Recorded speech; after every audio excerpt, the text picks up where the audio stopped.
morning. This is a reading from the book of Ecclesiastes.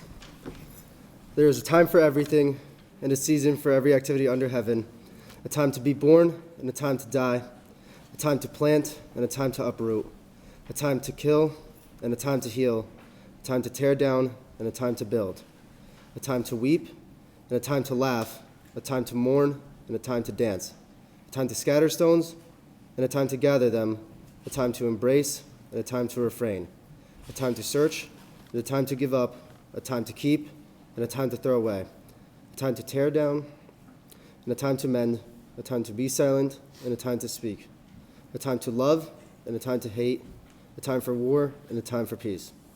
What does the worker gain from his toil?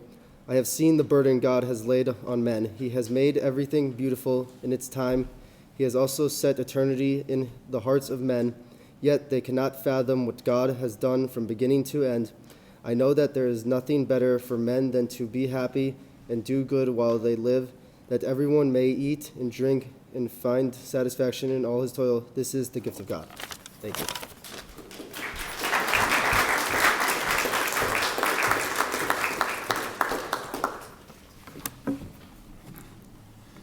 Good morning.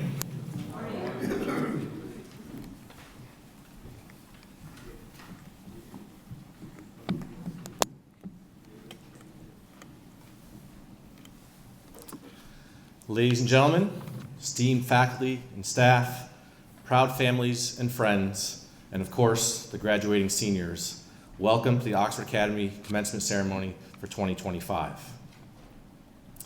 Today, we come together to celebrate a truly meaningful milestone, the graduation of the senior class. This moment marks the culmination of years filled with hard work, growth, and resilience. As these young men stand ready to step into their future, it's worth pausing to reflect on the path that brought them here and the possibilities that now lie ahead. But before we look forward, let's take a moment to give thanks to the families and friends who stood beside these boys through every late-night phone call, rough patches, and hard-earned victory. Your constant support has been their foundation. Thank you for cheering them on even when they weren't always at their best. And to the extraordinary teachers and staff at the Oxford Academy, thank you. Your wisdom, patience, and unshakable belief in these young men have shaped not only their education, but their character. You've challenged them, encouraged them, and helped them discover who they are. Let's take a moment to give all of you a very well-deserved round of applause.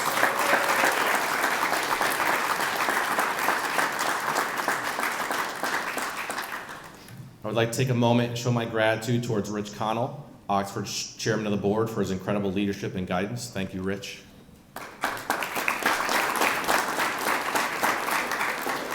I'd like to thank my family, Tracy, Drew, and Dylan, for all their support throughout the year as well. Sure. It's a good applause. Everyone's happy. All right, it's going well so far. Good. But more importantly, I want to take a moment to recognize the seniors themselves. Gentlemen, thank you for the effort, growth, and the grit you've shown to reach this day. I know there are times along the way where the finish line felt out of reach, when the demands felt too heavy, but you kept going. And now, here you are, ready to receive the rewards for your hard work. Graduation isn't just about academic achievement. It's a reflection of the kind of people you become. Over the years, you've faced challenges that tested your resolve, and you've met them with courage. You've stumbled, regrouped, and pressed forward.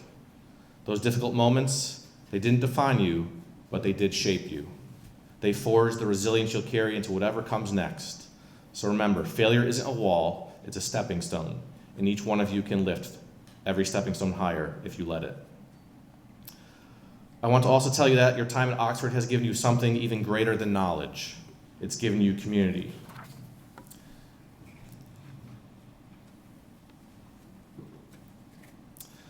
It always happens.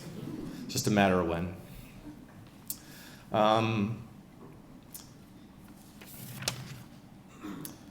You've learned the strength that comes from standing together, the impact of kindness, and the wisdom in listening before speaking. You've discovered how powerful it is to lead with empathy, how vital it is to honor perspectives that are different than your own. These are the quiet lessons, the ones that matter most. They'll follow you wherever you go. Now, as a tradition, I'd like to share a few personal reflections on each of the graduates, but before we get there, I'd like to share a quick story, one that I think speaks to the spirit of today. It's entitled "The Teacher Who Never Left," the story of Annie Sullivan. She was half blind, orphaned, and unwanted. At 8 years old, Annie Sullivan was sent to the Tewksbury Almshouse, a place that was supposed to shelter the poor, but in truth was more prison than refuge. Her mother had died, her father had abandoned the family.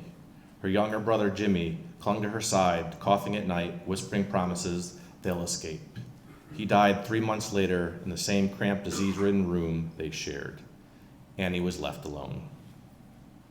The girl who would one day become a teacher wasn't educated herself. Not really. She had learned to read scraps of words from strangers, spoken while she squinted through her damaged eyes. She was wild, angry, and frightened. But she also had something very few people in her situation have: resolve. Not just grief, not just sadness, but a deep, burning determination. One day, she stood in front of the house director and shouted, "I want to go to school." By some miracle, or perhaps the strength of her voice, they let her go. She entered the Perkins School for the Blind in Boston at age 14. She had never seen a classroom, she had no manners, no shoes, and almost no vision. The other students were terrified of her. Teachers considered sending her back, but one woman gave her a chance, and Annie held on to it like a lifeline. She worked harder than anyone. She learned Braille, studied reading, received eye surgeries that slowly restored part of her sight, and she ended up graduating as a valedictorian of her class. But Annie didn't want congratulations, she wanted a mission. In 1887, one was offered to her, a young girl in Alabama named Helen Keller, who was both blind and deaf and completely unable to communicate with the outside world. Helen was 7. She couldn't speak, she couldn't hear, she couldn't see. And because of that, she had become untamed, grabbing, screaming, throwing things in frustration. Her family loved her, but had no idea how to reach her. Annie accepted the job, packed her few belongings, and headed south. When she arrived, she was just 20 years old. She found herself in a quiet southern house with a child who screamed, kicked, and refused to cooperate. No one had been able to teach Helen anything. The girl didn't even understand the words existed, that things could have a name. Annie was told to be patient. She was told to be gentle. She was patient, but she was not soft. She battled Helen's tantrums. She taught her table manners by hand feeding her while holding her wrists. She signed letters into Helen's palm over and over again. WATER, BREAD, DOLL, water, bread, doll. Helen memorized the movements, but had no idea they meant anything. And then came the water pump. One day, in frustration, Annie dragged Helen outside and placed her hand under a water pump. With one hand, she worked the lever. With the other, she spelled the word water into Helen's palm, again and again and again. One day, suddenly, Helen froze. She felt the water run over her skin, and for the first time in her life, she understood that the strange tapping Annie did in her hand stood for something. It had meaning. That thing flowing over her fingers had a name. She dropped to the ground and began asking for the names of everything, grabbing soil, flowers, grass. She wanted to know. That day, Annie Sullivan unlocked a soul. From there, Helen learned rapidly words, concepts, ideas. She learned to read Braille. She learned to write.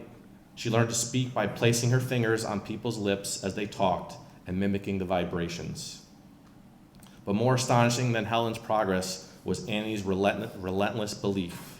She didn't teach Helen like a task. She lived with her. They shared the same room, ate the same food. They traveled together. She made Helen her life's purpose. They were inseparable for 49 years. Helen went on to attend Ratcliffe College, graduating cum laude in 1904 as the first deaf-blind person in history to earn a college degree. Annie was with her every step of the way, spelling every lecture into her hand. Together they traveled the world, gave speeches, advocated for the blind, wrote books. They visited presidents and kings. But Annie never sought the spotlight. She never returned to Perkins to take a professorship. She didn't open her own school. She never had any children on her own. She kept showing up day after day, year after year. My heart is singing for joy this morning, Helen once wrote, because I can see my friend with my soul. When Annie died in 1936, Helen held her hand. She never forgot that her entire world had been born the day Annie pumped water over her fingers and said, "This is water." So why does this story matter today? It matters because you're going to face moments when the world feels locked, when you feel unheard, unseen, or like you're watching someone else struggle in silence, unsure of how to help. And in those moments, you'll have a choice. You can turn away, or you can become someone's Annie Sullivan. Someone who sees beyond the tantrums and the confusion, someone who shows up when the work isn't glamorous, someone who believes not in what people are, but in who they might become. The lesson here, you don't need to change the whole world. Just open one door, one person, one mind. Because sometimes the greatest legacy isn't what you build, it's who you reach when no one else could. Seniors, I would now like to say something about each of the extraordinary young men that you've become. Last year, I compared the class to various foods. The year before, I gave them superpowers. This year, given that we are working hard to finally bring music to the school, I was inspired and thought it might be fun to compare each student to a musical instrument. Let's see how it goes. Will. What's up? As my kids laugh. If Will were a musical instrument, he'd be a cello. Steady, warm, and deeply echoing. The cello doesn't clamor for attention, but its presence is always felt. Like Will, it brings depth and comfort, often carrying the emotional heart of the music. In moments of chaos, its sound grounds the orchestra, just as Will brings calm and reassurance to those around him. The cello may not always play the flashiest solos, but when it speaks, people listen and feel. It has quiet confidence, kind of wisdom in its voice, and a strength that holds everything together without needing the spotlight. Will is that rare, kind person who notices when others are struggling and steps in with quiet, steady care. His instinct to serve is matched by his ability to listen with empathy and intention. These are the gifts that don't just make someone a great classmate or friend, they make someone a great healer. Will, your quiet strength and caring nature will no doubt make you an incredible nurse. Thank you for the compassion and heart you shared with our community. You made the most of your opportunity here, and we couldn't be more excited for you. Thank you, and congratulations.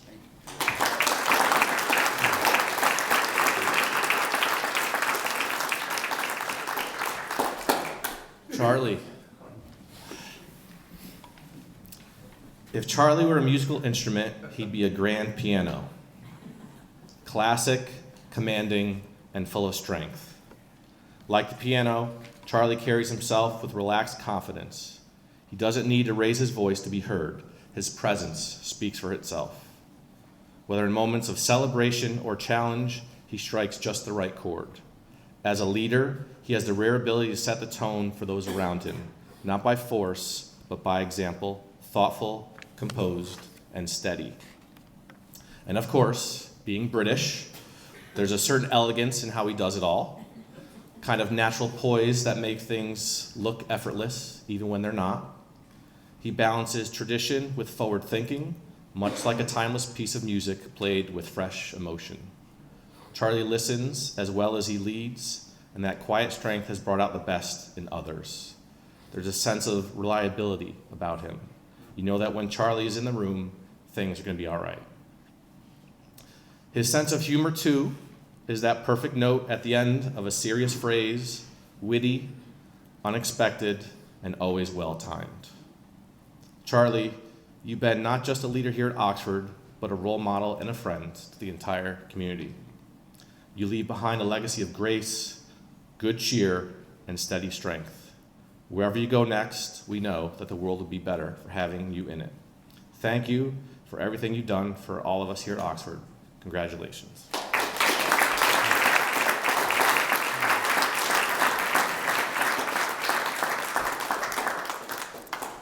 Xander. If Xander were a musical instrument, he would be an electric violin. Okay. Unexpected, inventive, and always a little ahead of the curve. The electric violin is a bold reinvention of a classic instrument, capable of producing sounds that range from hauntingly beautiful to vibrantly electric. Like Xander, it doesn't settle for tradition alone. It pushes boundaries, blending the timeless with the modern, the precise with the experimental. Just as the electric violin can switch effortlessly from a soft, melodic whisper to an electrifying, high-energy solo, Xander adapts seamlessly to different situations. Whether strategizing in a magic game, solving a tough problem, or lighting up a room with his humor. Its amplified sound carries far and commands attention, but it also allows for subtle nuances and layers, much like the complexity of Xander's personality. There's a fusion of art and technology in this instrument, requiring both skill and creativity to master, a perfect reflection of how Xander combines logic and imagination in everything that he does. It's not the most common instrument in the orchestra, but when it plays, it leaves an unforgettable mark. Xander, thank you for leaving a lasting and unforgettable mark on our community. Congratulations.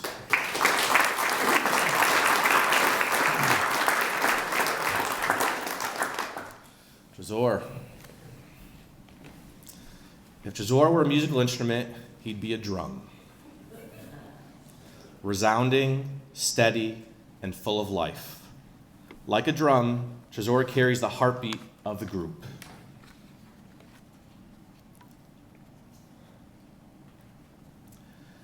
His leadership isn't about volume, but rhythm, setting the pace, keeping others in sync, and bringing energy and unity to the moment.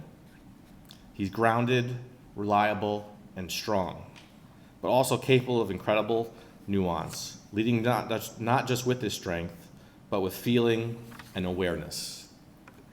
The drum is one of the oldest instruments, timeless, essential, and communal. It's not only used to make music, but to gather people, to tell stories, to announce something important. In much the same way, Trezor brings people together.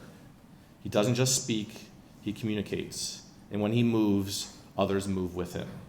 His leadership is never forced. It flows naturally from his presence, his integrity, and his deep sense of purpose. There's also celebration in the drum, joy, culture, memory.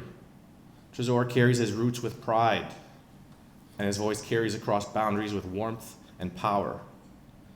He has shown that true leadership isn't about standing above others, but standing with them, with clarity, strength, and a generous heart. Trezor, you've been a steady beat in the rhythm of this community, and we're grateful for the harmony you've helped create. May the world hear your drum. May its sound be one of courage, wisdom, and hope. Thank you, and congratulations.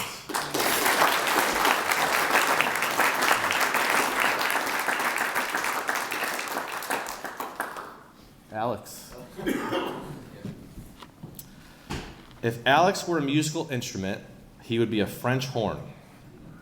Ironic, because Alex is a talented piano player, But the French horn is well designed, intense, and occasionally bold. The French horn doesn't often seek the spotlight, but when it speaks, its voice is unmistakable, round, earnest, and full of vigor. Like the horn, Alex brings a kind of understated ability to everything he does.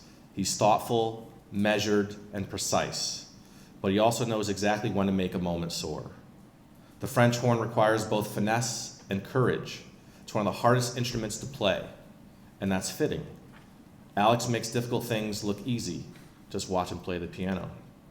Whether he's navigating a tricky passage on the piano or solving a tough problem in class, he does it with quiet confidence. And much like the horn, he adds harmony wherever he goes, lifting those around him just by being present. Alex, your musical talents and calm strength have been a gift to this community. You've shown us that excellence doesn't need to shout. It can sing, clear, true, and unforgettable. Thank you for your efforts, and congratulations.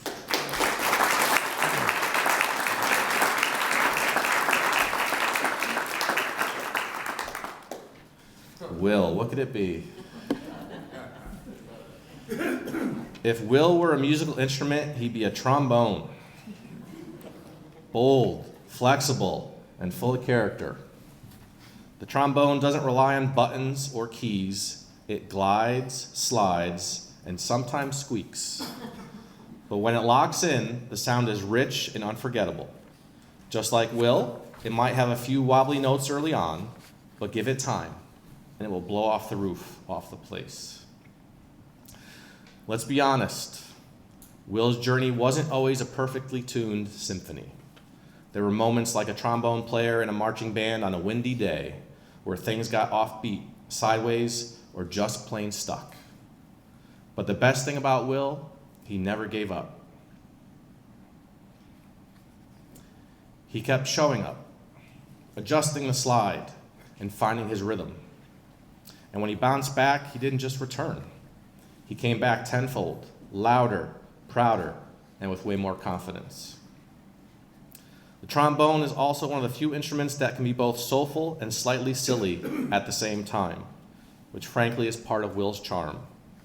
He can make you think deeply one minute and laugh out loud the next. The combination of sincerity and spontaneity is rare. It's what makes him such a memorable presence in this community.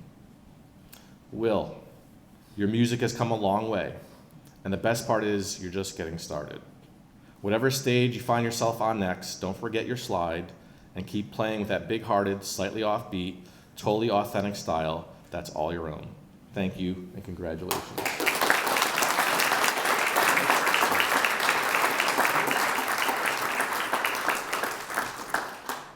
Turner. If Turner were a musical instrument, he'd be a tuba. Strong, constant, and always keeping everything on track. The tuba may sit quietly in the back row, but don't be fooled. It provides the foundation that holds the whole piece together. Like a train rumbling steadily down the tracks, the tuba drives the rhythm forward with power and purpose. And just like that, Turner brings a grounded presence wherever he goes, calm, dependable, and built for the long haul. There's something wonderfully rhythmic about the way Turner moves through the world. He's not in a rush, but he's always going somewhere meaningful. He thinks like an engineer, listens like a conductor, and somehow always knows where things are headed. And much like a tuba, when Turner speaks or laughs, you feel it in your chest. The tuba might not play the showy solos, but when it gets its moment, it's unforgettable. It's rich, it's deep, and it's full of character. That's Turner to a T. Quietly observant until it really counts, and then suddenly he's the heartbeat of the room. Turner, your quiet humor and your steady spirit have been a joy to witness. Wherever the track leads next, we hope you keep laying them down with your signature blend of thoughtfulness, curiosity, and quiet strength. Full steam ahead. Thank you, and congratulations. Eddie. Not gonna lie, this one took me a while. If Eddie were a musical instrument, he'd be a clarinet on a sugar rush. Bright, lively, and always ready to riff. The clarinet is known for its ability to dance across octaves, weave through melodies, and keep going long after everyone else has taken a breath. Sound familiar? Eddie just doesn't talk, he performs. His thoughts tumble out like fast-moving notes, quick, clever, and impossible to ignore. The clarinet can be playful, jazzy, and even mischievous, and so can Eddie. Whether he's asking 37 questions in a row, cracking jokes mid-lecture, or launching into a story with no clear ending in sight, he brings energy and spontaneity to every room he enters. Now, sure, sometimes you wonder where he's going with it, but by the end, you're laughing, listening, and somehow learning something unexpected. And don't let the endless talking fool you. Eddie listens, too. He's the kind of person who remembers the small things you said weeks ago. Circles back with thoughtfulness. And knows just how to cheer someone up.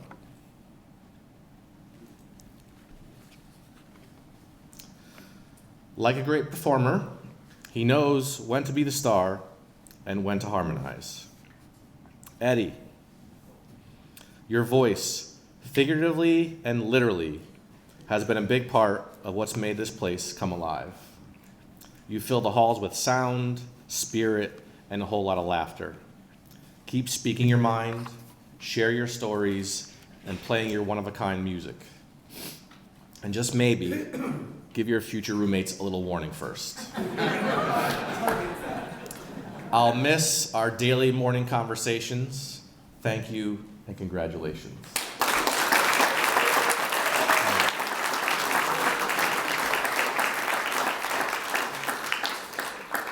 To the seniors, I want to leave you with one final short story. It's entitled The Runner Who Came Last. In 1968, at the Olympic Games in Mexico City, a young Tanzanian runner named John Stephen Akwari was competing in the marathon. Midway through the race, he fell badly, dislocating his knee and injuring his shoulder. Most expected him to quit, but he bandaged himself, stood up, and kept running. He limped, he winced, he fell again, but he kept moving. By the time he reached the stadium, the sun had set, the crowd had left. The winner had been declared over an hour earlier, but then, to the surprise of the few remaining spectators, a single runner emerged, bloodied, limping, almost collapsing, but still going. The crowd stood, they clapped, and they cheered.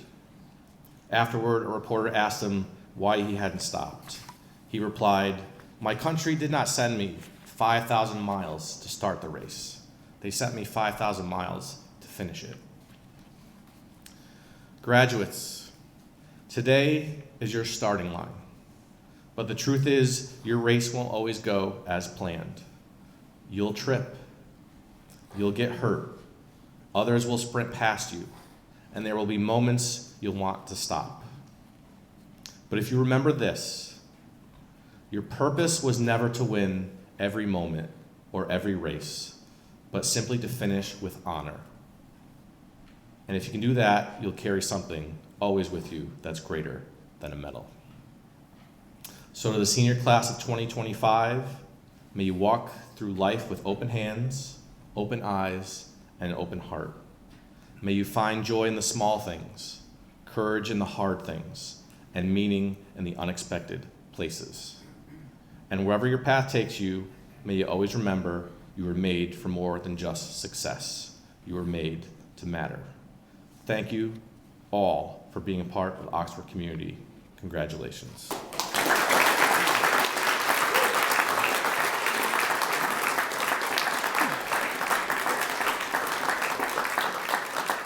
So we have a tradition here at Oxford where I give the seniors each a book. So I'm going to start if they would stand up. Sir?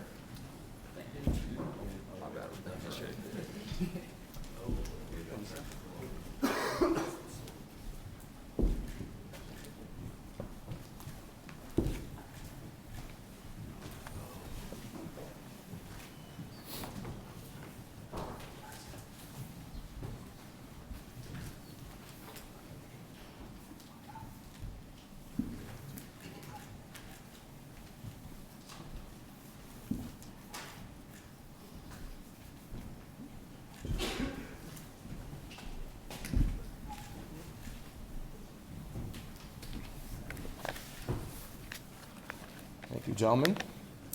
I would like now to introduce our Dean of Studies, Mr. Jude Maragliano.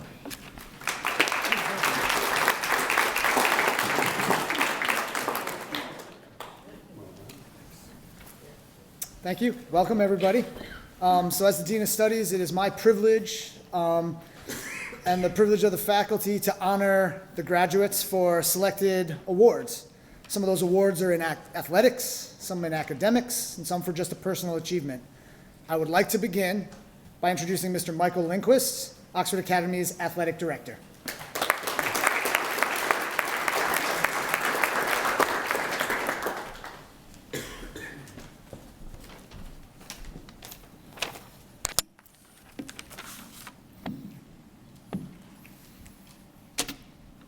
The Senior Athletic Award goes to the Oxford Academy senior class member who plays a minimum of 2 varsity sports and has athletic excellence as a member of the Oxford Academy sports teams. Varsity coaches and director of athletics votes to determine who represents the teams and the community of the Oxford Academy proudly and with the high character that the athletic department of the school expects.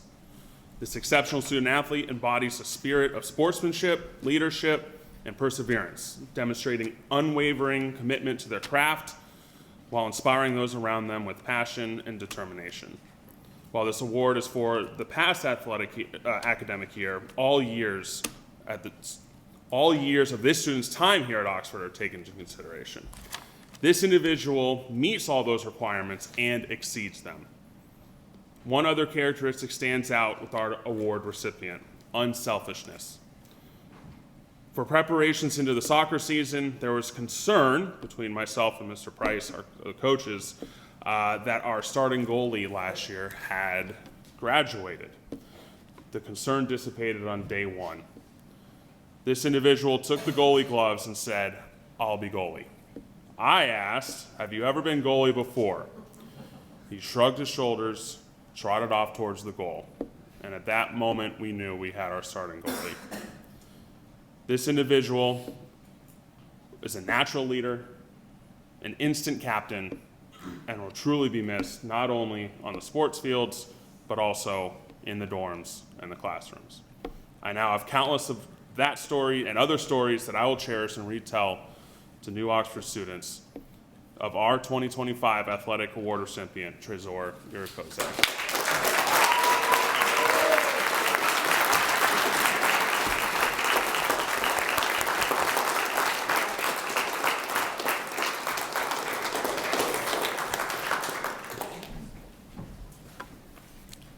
Thank you, Mr. Lindquist. The next series of awards are for achievements in the academic disciplines. To present the English Award, Mr. Justin Ladano.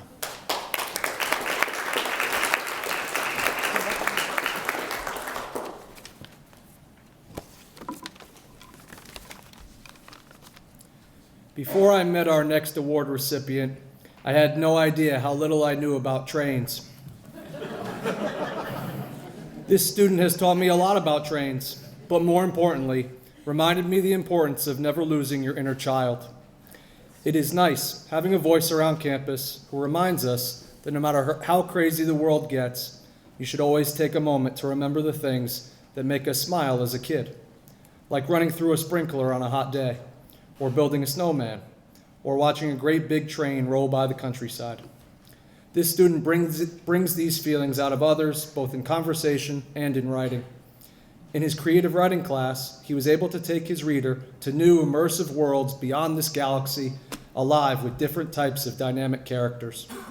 During our summer term, his love for literature was on full display through his essays and artwork. His imagination runs wild with innovative story ideas that I hope he continues to develop during college. I am proud to present the award for excellence in literature and composition to Turner Sennett.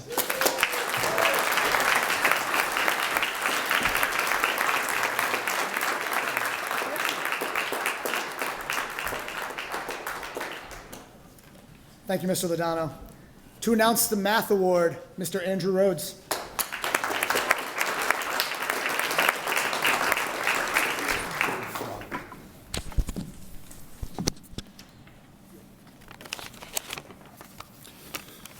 Richard Feynman said, "To those who do not know mathematics, it is difficult to get across a real feeling as to the beauty, the deepest beauty of nature.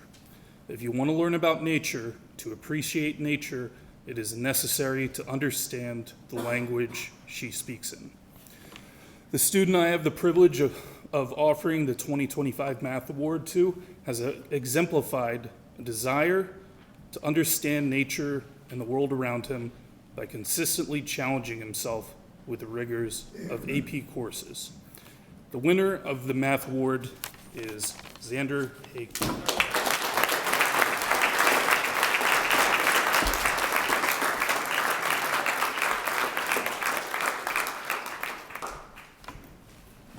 Thank you, Mr. Rhodes. Congratulations. The Art Award will be presented by Miss Nicole Stark.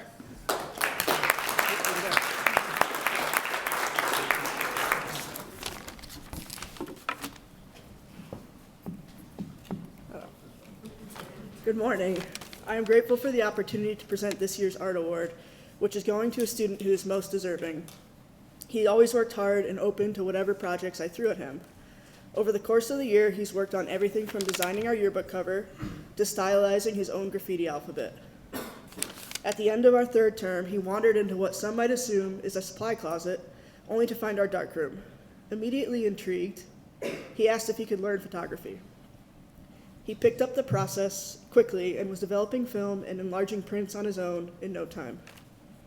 It wasn't always easy. As with learning most things, there are always bumps in the road. Despite the challenges and frustrations, he always kept trying, an important life lesson that I hope he takes with him.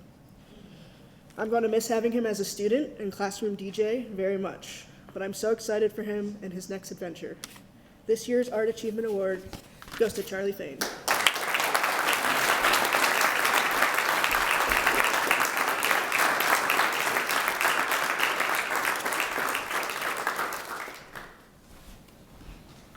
Thank you, Ms. Stark. Mr. Gregory Swytag will present the History Award.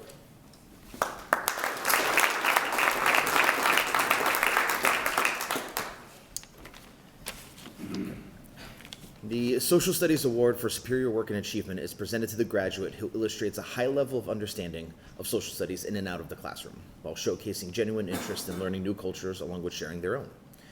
This student has demonstrated a high level of discussion and curiosity in his psychology classroom. He is able to read and retain high levels of information from case studies, then connect that information to societal norms that are ever changing, especially in this digital age. He knows the brain and sees how young people can be swayed by numerous factors that surround them. His U.S. history teacher this year describes him as an extremely passionate student who always wants to be challenged, a student that is naturally curious and a pleasure to teach. All of these are admirable qualities that will serve him well in his adult life and career. 2025 Social Studies Award goes to Mr. Charlie Fain.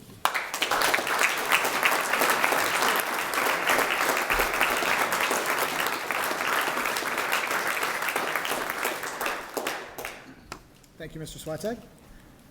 To present the Science Department Award, Mr. Carter Price.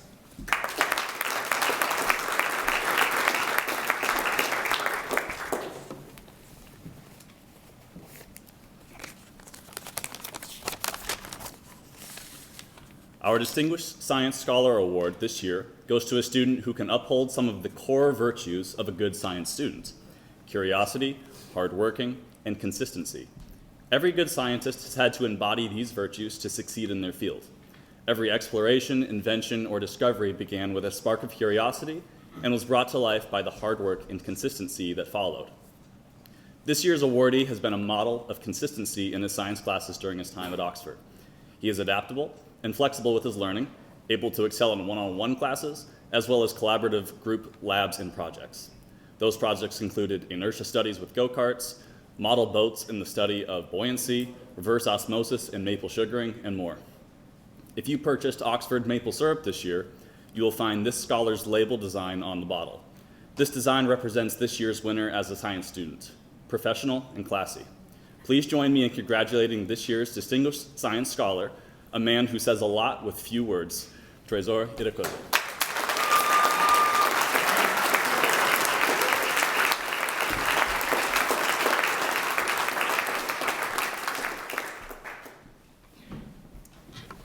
Price. Ms. Emma Brockler will announce the Foreign Language Department Award.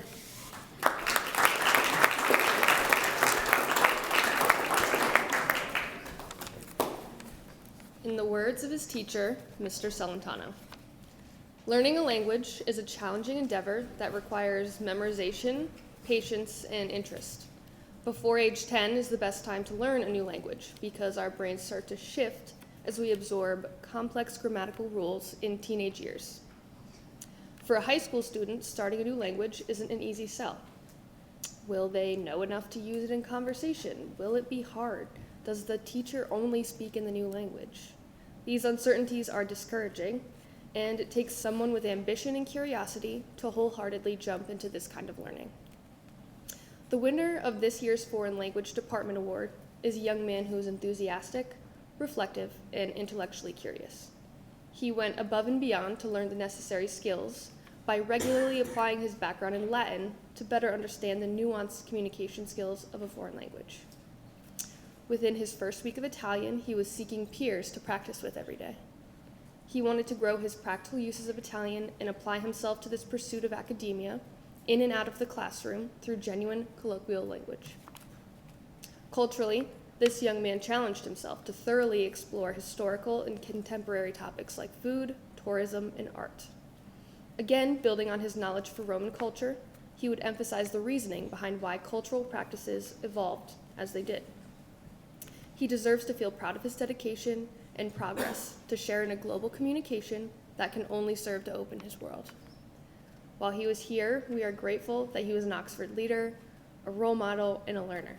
Now, before going forward, we say congratulations to Xander Hagee, winner of the Foreign Language Department.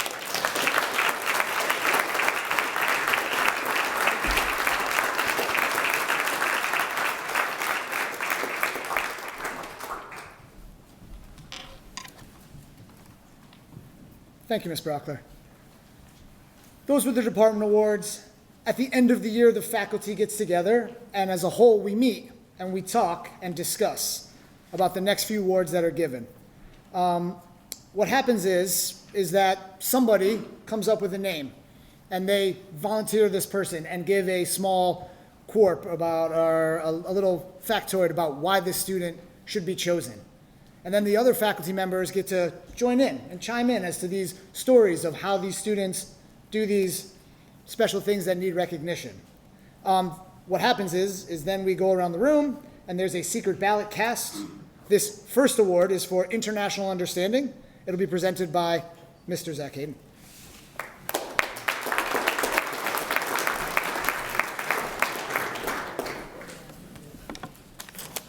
Hello, everyone.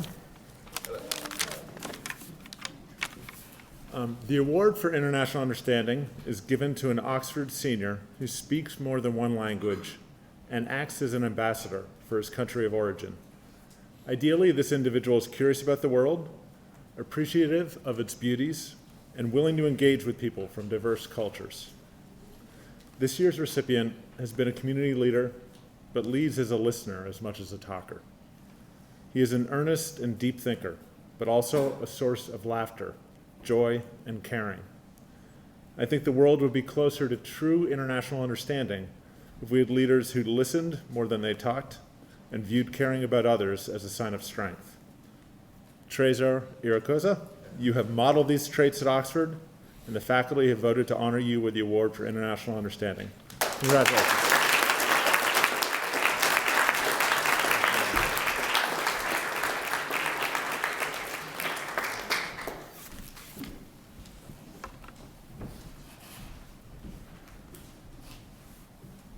Thank you, Mr. Hayden.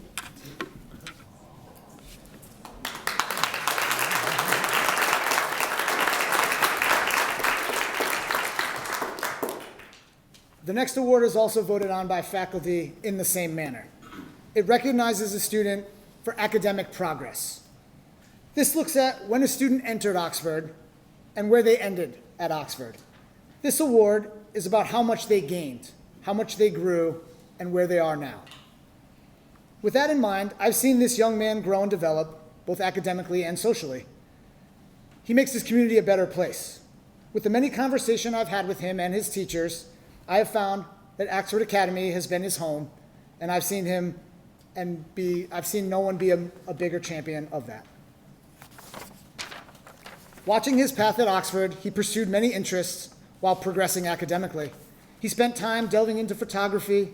He was frequently seen at a sporting event, walking around campus with a camera, capturing the remarkable that happens here. He was a student who took it upon himself to announce morning birthdays. Now, not all of us or all the teachers, like their birthday announced, but he did it.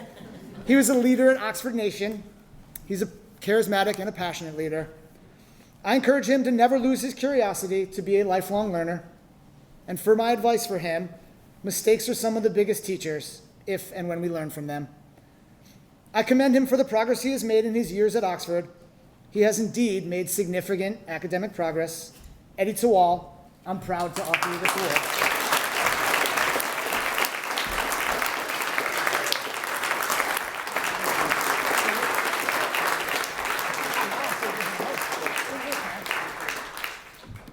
Thank you, Ms. Lasota.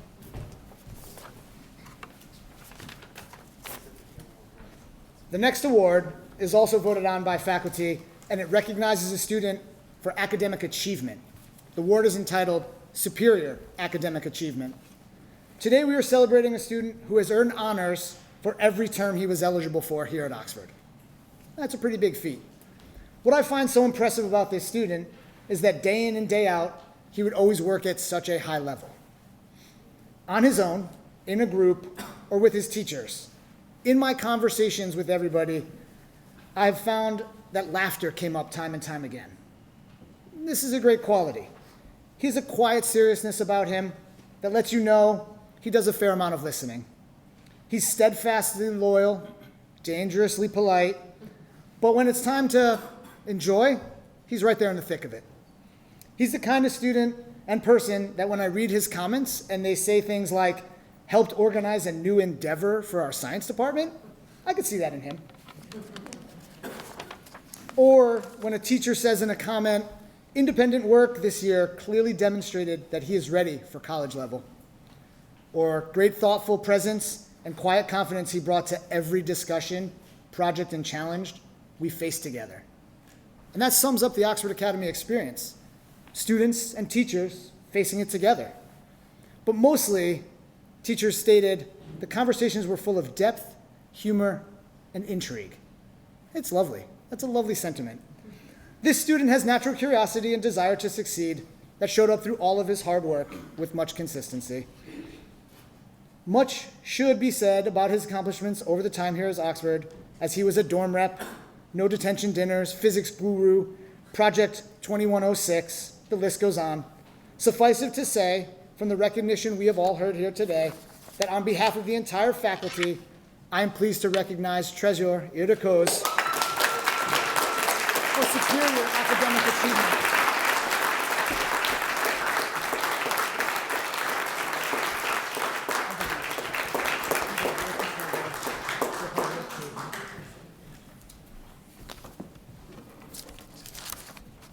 Now Mr. Cocciola will present the Headmaster's Award. Each year, Oxford Academy presents the Headmaster's Award to a student who exemplifies the highest ideals of service and leadership. Someone who makes this school not just a place of learning, but a place of character. The class of 2025 has many amazing young men. And I don't think it's a stretch to say that it's probably one of our best senior classes in many years. And it was no small feat to select just one of them for this award. But this year's recipient has shown us all what it means to lead, not with fanfare, but with quiet strength. He's the one that others turn to when they need help, advice, or simply someone to listen to. He's the student you call when something needs doing, not because it's his responsibility, but because you know he'll show up, and he always does. But what makes this young man's leadership truly remarkable is not what he has just given to others, but what he has had to overcome within himself. His journey leading up to Oxford and here at Oxford has not always been easy. Like many of us, he's faced personal challenges, moments that tested his confidence, his resolve, and his sense of direction. But rather than retreat, he chose to grow. He chose to face those challenges head on, and in doing so, he developed a rare kind of empathy that comes only through lived experience. That is perhaps why so many of his classmates seek him out. They don't go to him because he pretends to have all the answers. They go to him because he understands what it means to struggle and to keep going. His leadership is grounded not in perfection, but in perseverance. And that's the kind of leader this world needs more of. His strength, humility, and his willingness to serve others, even when no one is watching, have made a lasting impact on our school.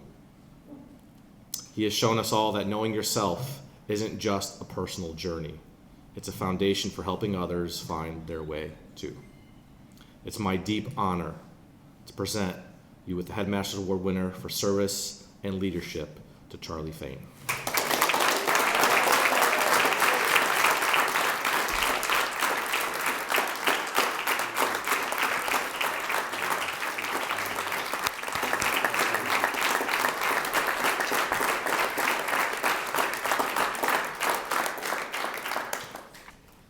Okay. Would like now to introduce our alumnus speaker. After graduating Oxford in 2000, Hernando Caicedo briefly attended Lynn University, but quickly realized he needed to take a different path. Shortly thereafter, he became involved with real estate and investment properties. After being involved in several businesses, he founded Caldwell Cigar Company with one of his best friends, and after about 10 years of growth and success, they sold the business. Recently, he started Ernie's Acai, a quick service acai bowl concept, and as of now, has grown the business into multiple Miami locations with aspirations for franchising. Hernando is also a very talented pilot, which is his biggest passion, although he is also very interested in boating and cars. So pretty much anything that is gas powered that goes fast, as I can personally attest to. The most important thing to him is his family and working hard at keeping that ever growing and enriching side of his life. He's an avid traveler with his lovely wife, Sarah, who also loves to experience many different cultures. Please give a warm Oxford welcome to Hernando Caicedo.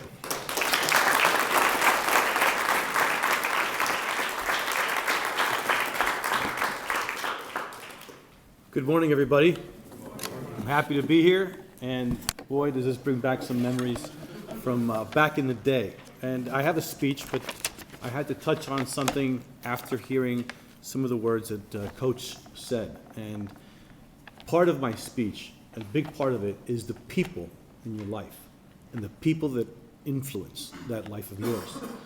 And I have to say, and it's going to be a part of my speech there, is that you guys are incredibly lucky to have people in this school that care deeply about you, as it's shown in the emotion that Coach has shown here today. It's really incredible, because for me, in schools and in learning, it was tough to find teachers that cared, or that maybe they cared, but it didn't feel like it was really quite personal. And I feel that he has a vested interest in all of you, and really deeply cares about each one of you. And the faculty that I've met here, I feel the same way about. And that story about Annie goes to show you that the people that come across your life are the most important influencers. So I hope you continue to meet great people that influence you in the right way. And with that, I will now begin my speech. I remember being where you guys are now, worried and excited about the future and my next chapter. So to this class, I hope to impart some wisdom. But first, I need to share my story, because it's what this place and its people did for me that truly shaped who I became. Now, I don't usually write speeches, and true to ADHD form, I'm better at winging it. But I gave this written thing a shot. Oxford and the people here changed my life. Before coming here, I had bounced from boarding school to boarding school, always frustrated, always in trouble. I was a terrible student and a troublemaker. And now I'll diverge from the speech, because it was so difficult for me with ADHD to be able to read, study, pay attention. I have the incredible ability of reading 3 chapters and then going, what did I just read? Well, I could think of cars and boats, but not what I just read. So that was a challenge for me. Troublemaker, I was the king of detention at every single school I went to, and I brought that here to Oxford Academy. And I was telling one story to Wendy, and she's like, well, you got to tell the story tomorrow. And of the many, many stories, I remember there was a teacher named John Commencement, that poor man. I tortured him so much.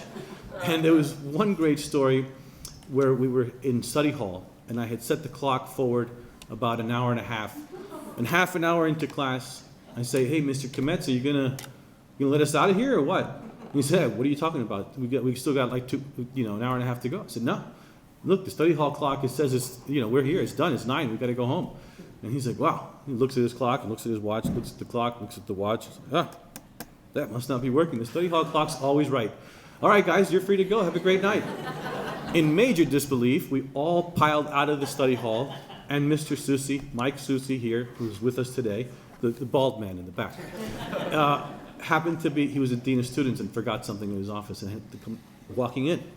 He said, where are you guys going? I said, well, we're done. What do you mean you're done? Study hall's not over. I said, well, Mr. Commence let us out. No. Everybody get back in there. And then I had more detention, whether it was polishing the gym floor or something, I'm sure it was there. So troublemaker I was, and hard to find my way I had. Studying for homework felt impossible. But when I came here, it was a bit of a last resort. But what happened to me here was a gift from God. And its biggest lesson that I want to share with you today is that life is about adapting, preparing, and pushing forward, no matter how uncertain the skies are. Everyone here had a hand in making me a better person, including Chef Dave, believe it or not. But the biggest influence on my life was Mr. Susi, affectionately known as Sweet Pea, due to his early onset baldness. I'm eternally thankful for his patience with me, and he is the definition of a great mentor. Now I'll get emotional. I struggled to find subjects that I liked, and knowing that I was passionate about aviation, he created a curriculum so I could study for my private pilot license. That effort changed everything for me. It changed everything for me because I found a person that really saw who I was and what I needed. And instead of just putting me in a science class that I didn't understand, he found my passion and he said, we're going to do this. And he learned all about aviation and taught me things that I needed to know. And that meant so much to me and made me a better person. I love you, Mike Susi. You're a friend of mine today. Sorry, I got emotional with that. Okay, that effort changed everything. So I now consider, by the way, Susi a very close friend of mine. And Mr. Coachiola, or Coach, is another person that I care about deeply. He found a way to connect with the students, as is evidenced by the way he speaks today, and really made an impact on my life on how to be a better person. He is a great example, and you are all lucky to have been a part of this chapter with him. Now let me tell you, the people around you matter a lot. The mentors, the friends, the ones who push you, ground you, and believe in you when you can't believe in yourself. The friends you choose will shape your future. Those that are around you will influence you. And of all the people that you'll learn from, the most important will be yourself and your mistakes. I've started many businesses, and some failed, and a few succeeded. Through failure, I learned what I'm good at and what I'm not. I learned that pain is a portal to growth. A big chapter in my life was Caldwell Cigar Company, a business that I started with my best friend. We were just 2 young guys from Miami bootstrapping our way into a traditional closed-off industry. Starting with almost no capital, just grit and vision, we built the largest boutique cigar manufacturer in the U.S. It took creativity, hustle, and stubborn belief. And along the way, I learned that success, even when you build it from the ground up, doesn't protect you from change or loss. Eventually, the company was acquired, but it cost me that friendship. That was hard. And that's where I learned people change, goals change, and sometimes you outgrow the things you love. I've since launched a new business, a fast casual healthy food brand based in Miami. We sell acai bowls. We've got 4 locations and 2 more on the way. It's a completely different world from cigars, but I'm all in, because every chapter brings new challenges, and every challenge is a lesson. Now about aviation, because it's more than just a passion, it's a way of thinking. Flying teaches preparation, discipline, and adaptability. Before every flight, I study the weather, I plan the fuel, I check the winds, and map out diversions. I prepare for emergencies and hope they never happen. In cruise, I monitor everything constantly. On approach, I've already realized every step for a safe landing and briefed my approach multiple times. That's how I try to live my life. Plan carefully, adapt quickly, monitor everything, and prepare for anything. So remember, be the pilot, prepare, adapt, follow your plan, and deal with the storms that come your way. And I wish blue skies ahead for all of you. You've got the wings, and now you must build the runway. If I could sit across from my 18-year-old self, I wouldn't just hand him a checklist. I'd give him a few truths, the kind that only come with getting knocked down, getting back up, and living through the in-between. I'd tell him, you're going to fall, you're going to mess up, and that doesn't make you a failure, it makes you human. Failure's not the opposite of success. It's the tuition you pay for growth. I tell him to stop trying to chase happiness like it's some finish line. Instead, start looking for joy in the process, in the doing, in the relationships, and even in the grind. People always say, follow your passion. And honestly, that's some of the worst advice I've ever got. It's not that simple. And a lot of people don't know what their passion is, and still don't. And truthfully, I didn't want to turn mine into my job. Instead, you must follow your effort, because effort leads you somewhere. It either reveals your passion or gives you the means to support it. In the end, it's your process, your hard work that will carry you through. I tell him, you're not a victim, and life owes you nothing. But if you stand back up after getting knocked down, that's when things start to shift. And I'd remind him of this, and maybe the most important one. You're the only person you're guaranteed to stick with for the rest of your life. So you need to learn to like that person. Learn to trust him, because you're going to need him. And so this class, here are a few truths I wish I'd known at 18. And I'll start with a quote from a movie that I've always loved. Of course, it comes from Top Gun. And it's when Viper tells Maverick, a good pilot is compelled to evaluate what's happened so he can apply what he's learned. And that's true for life too. You don't just move forward, you learn as you go. Don't underestimate yourself. You're more capable than you think. Fear isn't weakness. It's a signal that you're facing something meaningful. Reflect often. Check in with yourself and know what matters. Prioritize character over approval.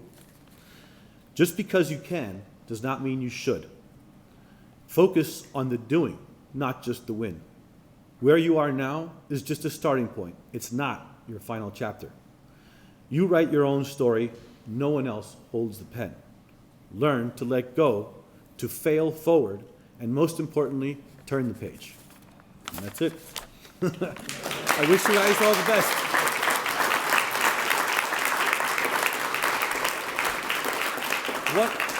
One last thing. I brought this yearbook up because it showed really what my troublemaker led me to. Here's a picture of Mike Susi and I, and he has duct taped me to a chair because I was acting out too much. So I was tied to a chair for a little while during the day. If you guys want to see that, that'll give you an example of what kind of place I came into.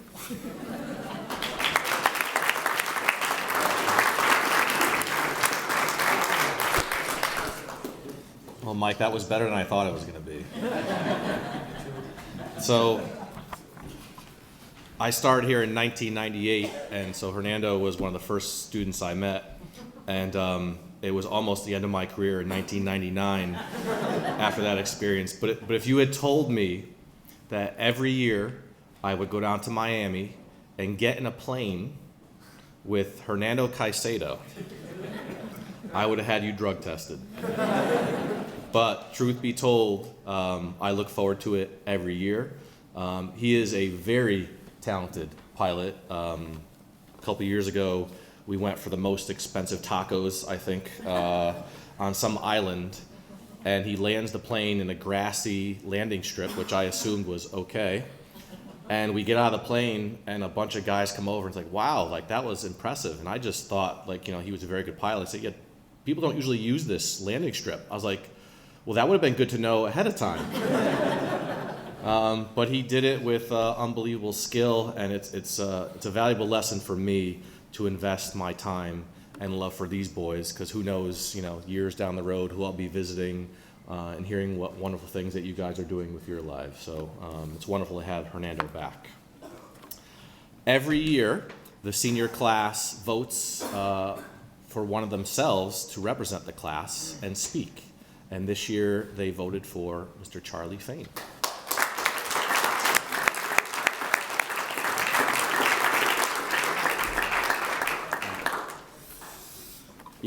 I never knew how imagining the audience naked was supposed to make you more comfortable.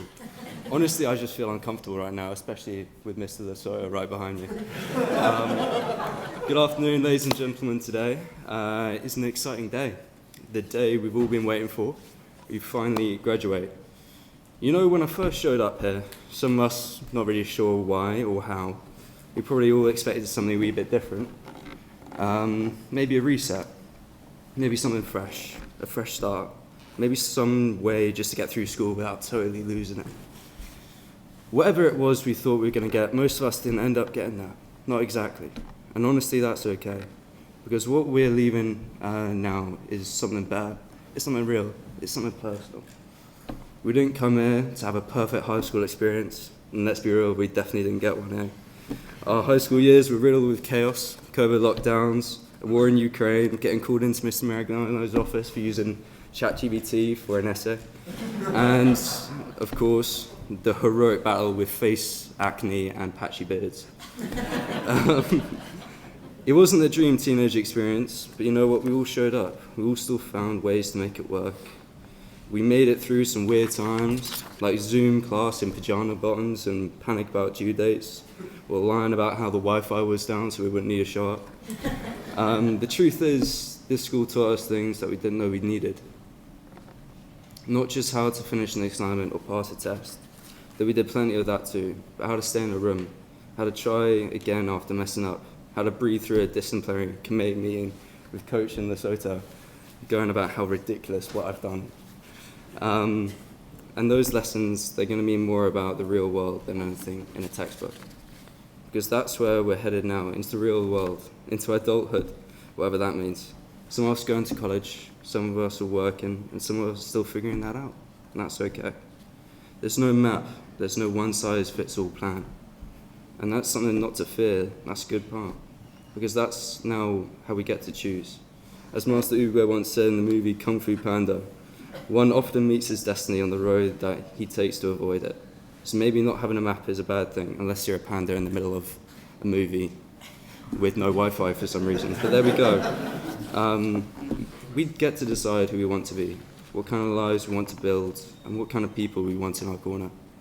And honestly, I'm terrified, but also it's bloody exciting. Because we've already proven we can handle what we thought we could. And we've made it through the hard days, we've done the work. So now we didn't get to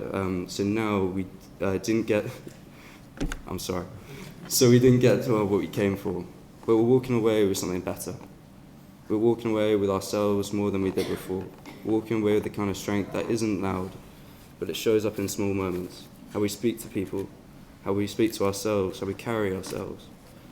And it's how we decide to keep moving forward no matter what. This chapter is ending, and yeah, it's the end of school, but it's also the beginning of something way bigger. From here on out, we get to find out who we really are. I think we're going to surprise ourselves in the best way. But thank you to my classmates, my family for all the love, and my teachers for the lessons in the classrooms and the ones that would stick with me outside of them. So to everyone who helped me get me here, thank you, truly. And to the class of 2025, all the way to Busse, thank you. It's been a wild ride, and I couldn't think of a better group of friends to do it with. So thank you.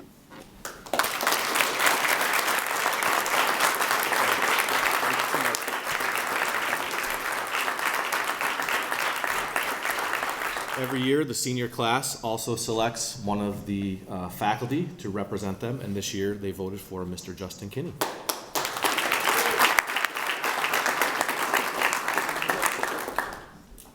So, last 2 weeks, I was wondering how was I going to embarrass myself?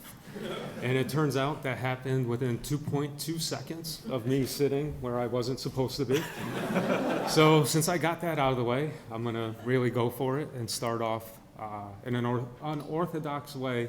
And if you are fidgety or anxious and need a quick stretch, I invite you to stand up. I was a middle school math teacher for 10 years and lived on brain breaks. So something we would do to kind of clear our heads and re-energize. Does anyone want to join? Stand up, right? Let's go for it. So if you take your arms, hold them straight out.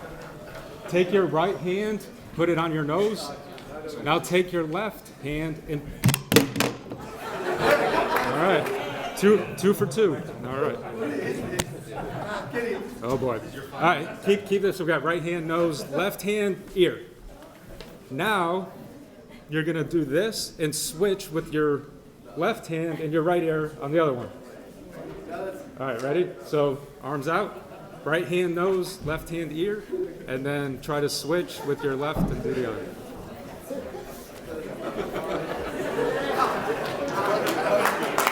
All right. Woo. All right, you can sit down. Thank you for humoring me with that. I needed that a lot more than you guys did. And I'm going to be high-tech and grab my speech here. So good morning, families, friends, colleagues, and especially the class of 2025. Congrats. You guys did it. And you made it to the finish line with style and grace.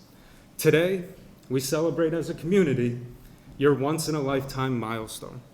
I am honored and grateful to stand here and represent the faculty and staff on this monumental day. So if anyone was wondering what I carry in my coffee cup, it is watered down coffee. And hopefully I have enough to do what I want to do. All right, so this glass is being filled about halfway with some watered down iced coffee.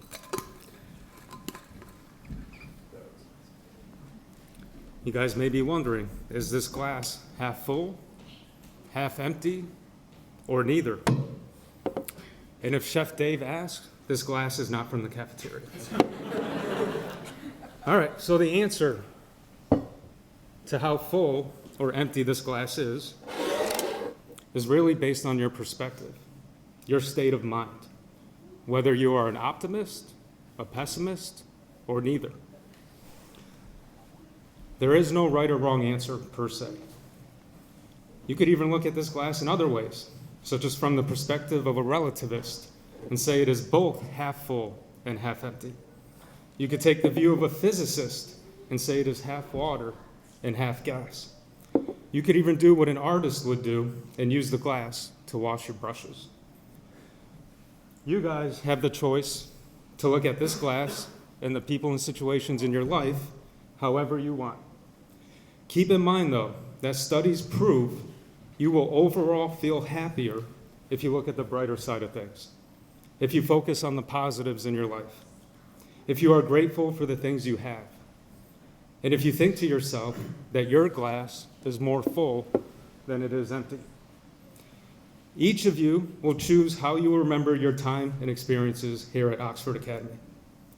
The hope is that you will look back fondly at the experiences that made you happy, the experiences that made you laugh, the experiences that made you grateful to be here, and the experiences that challenged you and gave you the mindset and confidence that you can achieve your goals with determination, dedication, and discipline.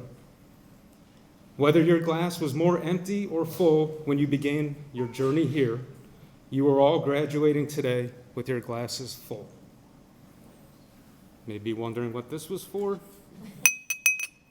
To conclude, toasts are used in ceremonies as a time-honored way to show respect, to create a feeling of togetherness and connection, to express wishes of health, happiness, and success, and to mark meaningful moments in life. So to the class of 2025, on behalf of all the faculty and staff at the Oxford Academy, we celebrate you with this toast. And if everyone wants to join me with an imaginary cup. May each of your glasses always be full and overflow with success, laughter, love, peace, hope, and happiness. Cheers.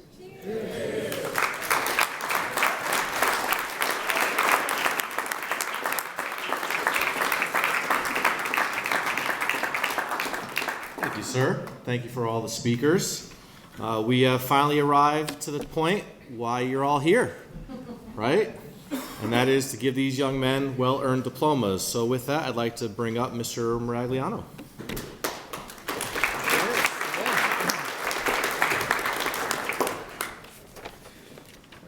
I'm ready. Here we go.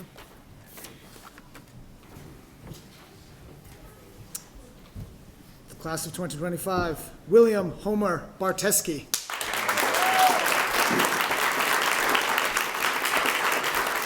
Charlie Roger Harry Fain.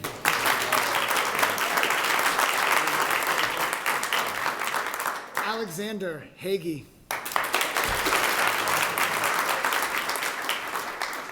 Trezor Itakos.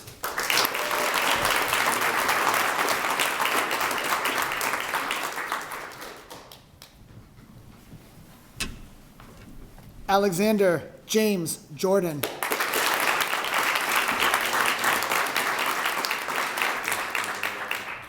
William Christopher Lauder.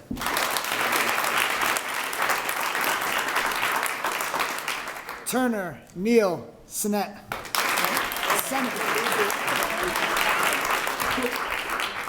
Edward Tawal.